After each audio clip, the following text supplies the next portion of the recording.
प्रश्नोपनिषद के आधार पर ओम की विशेषता। प्रश्नोपनिषद प्रश्न संख्या 5। पिपलाद मुनि से उनका शिष्य सतकाम ने पूछा कि भगवान, मनुष्येषु प्राणयान्तम ओंकारम अभिधीयत कथम वाव सतेन लोकम जयतीति।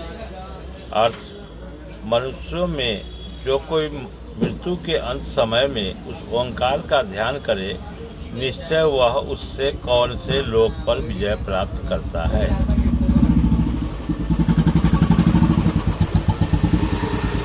इस प्रश्न के उत्तर में मुनि पिपलाद कहते हैं, परम च अपरम च ब्रह्म यत ओंकार तस्मात् विद्वान एतेन एव आयतनेन एकतरम अन्वेति। अर्थ, जो पर और अपर ब्रह्म है यही ओंकार है, इसलिए विद्वान इसे ही आश्रय से दोनों में से एक को प्राप्त होता है।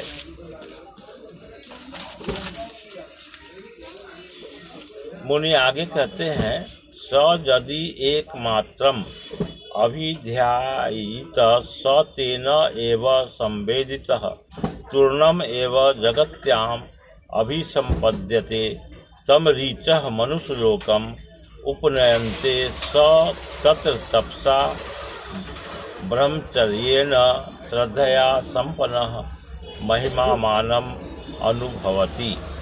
अर्थ, मनुष्य यदि ओंकार की एक मात्रा अ को ध्यान करे तो वह एक मात्रा अ के ध्यान से ही शीघ्र ही इस जगत में संपन्न होता है। इस अ के ध्यान से ऋग्वेद के मंत्र मनुष्य लोक को प्राप्त कराती है। मनुष्य इंद्रिय संयम से और श्रद्धा से ईश्वर की महिमा का अनुभव करता है। मुनि फिर आगे कहते हैं, अथ द्विमात्रेण मनसि संपद्यते स अंतरिक्षम यजुर्भिः उन्नीयते स समलोके विभूतिम अनुभूय पुनः आवर्तते। अगर मनुष्य ओंकार के दो मात्रा अ और उकार का ध्यान करता है, वह अंतरिक्ष में चंद्रलोक को आयुर्वेद से ले जाया जाता है। वह मनुष्य चंद्रलोक में ऐश्वर्य का अनुभव करके पुनः इस धरती पर आता है।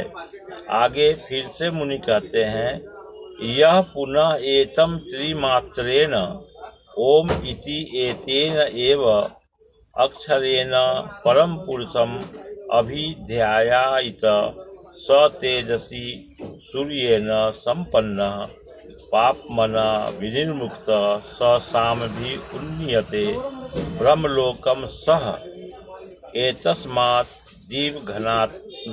जीवघनात् परात् परम पुरीशयम पुरुषम इक्षते।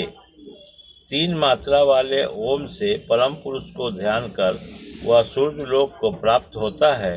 वह मनुष्य सब पापों से मुक्त होकर सामवेद के मंत्रों से ब्रह्मलोक को ले जाया जाता है। वह सूक्ष्म जीव मनुष्य से परम व्यापक ईश्वर को देखता है।